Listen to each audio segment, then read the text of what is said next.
Assalamu alaikum again. In this video we are going to comment on adverbials as far as position is concerned. The writer said something here at the beginning of this topic, that a positional description of adverbials presents some significant challenges. There's some sort of difficulties or different points of view concerning adverbial. The writer said that one difficulty is that there are numerous subclasses of one word adverbials. That's to say, we have so many adverbials that consist of one word, and this is so many words, let's say so many subclasses, and within each subclass has its own position in the in relation to different sentence patterns. The writer said that traditionally in relation to adverbial subclasses, we have adverb of time, adverb of place, an adverb of manner. And here the writer has given you certain examples for each adverbial of time, place, and manner. Soon tomorrow they are examples of time. Here and outside they are examples of a place. Well and skillfully they are examples of what? Manner.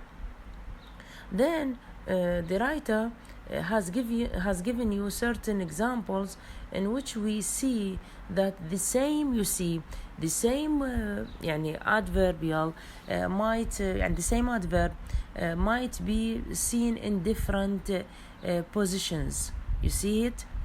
He has given us an example, which is he will play tennis. Then he applies each word like soon, here, or well, according to the different positions in the same sentence, whether this word, this adverb of place or manner or time, can have the same position or different position.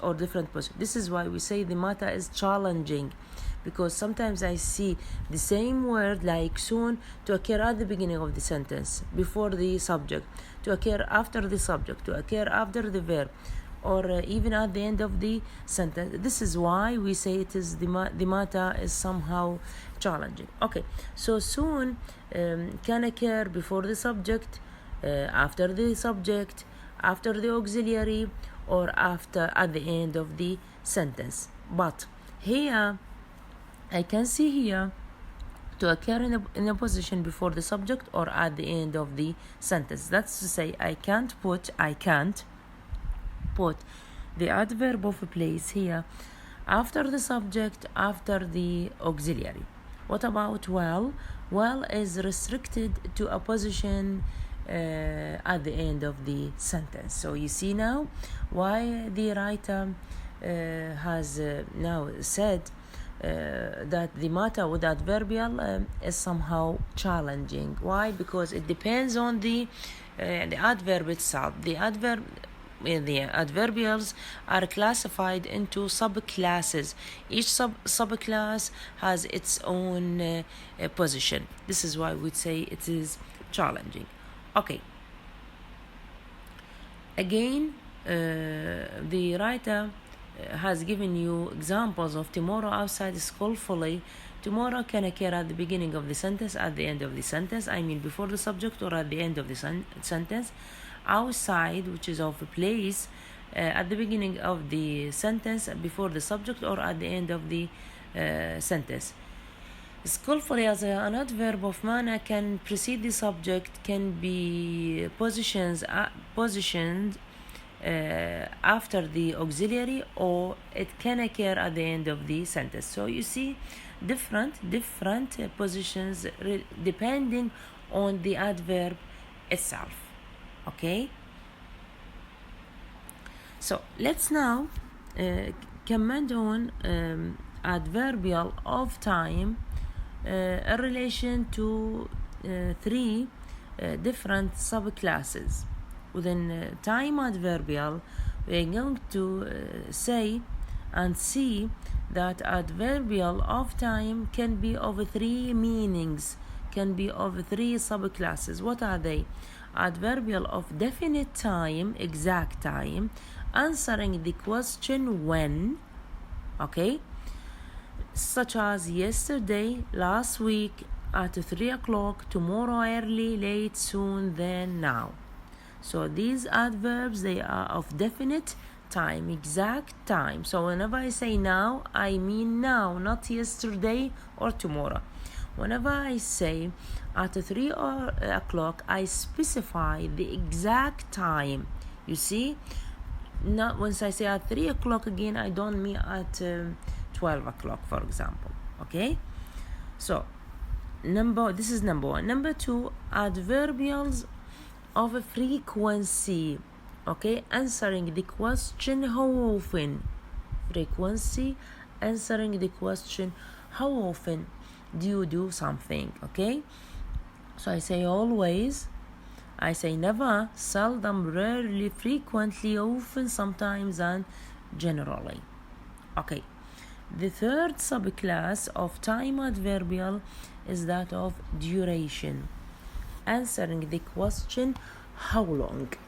Answering the question how long. The same as I say hours, 4 hours, a week, the whole night, until dawn, since yesterday. So I specify the what here? Duration. So this means what? That adverbial of time can be of three subclasses, determining different meanings, which are of specific exact time whenever I answer the question when, expressing duration whenever I state or ask the question how often, or they show frequency whenever I ask the question how long. Okay? Again, let's take here certain positions that one can see in relation to adverbials in English. So where can we see them?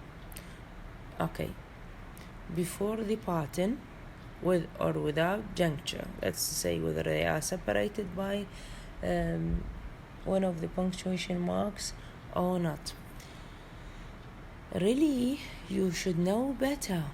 Really, than a comma. You should know better. Now it's time to go. Now it's time to go. Now is not followed by what? A comma. This is number one. Number two, after the subject and before the auxiliary or the verb. If the sentence contains an auxiliary or not, so it means it occurs after the subject. She often would forget her keys. After the subject, before the auxiliary. He actually expects to marry her, so after the subject, before the main verb, not auxiliary. So this is the second position where we can see the adverb. After the auxiliary or the first auxiliary, he would seldom make the effort. They could easily have made another touchdown. Okay? So this means between the auxiliary and the main verb. After, let's say, after the first auxiliary, if we have more than one auxiliary. If we have just one auxiliary, so it will be between the auxiliary and main verb. If we have more than one auxiliary, so it means it occurs after the first auxiliary. This is number what? 3. Number 4, after the verb in pattern number 1 and after be in pattern number 2 and 3. Okay, he drove recklessly after the verb. This is in pattern number 1. Her brother is always a gentleman. She is seldom late. She is outside. This is a relation to, again, adverbial relation to pattern number 1 after the verb, pattern 2 and 3 after the verb to be. Okay, this is number 4. Number 5, after the complement of the verb. After the complement of the verb, that's to say once it is the subjunctive complement, the objective complement, or the direct object. Hawkins will be quarterback tomorrow. So where is it? Tomorrow. After the subjunctive complement. Hawkins will play football tomorrow. After the direct object, football. They may choose Hawkins captain tomorrow. So tomorrow occurs after the objective complement. This is in relation to adverbial position. Again and again, this does not mean that we don't have other adverbial. We have, this is in general and in relation to simple, by the way, simple adverbials. So just stick yourself to these the most important positions related to one word adverbial. Thank you so much for your listening and good luck.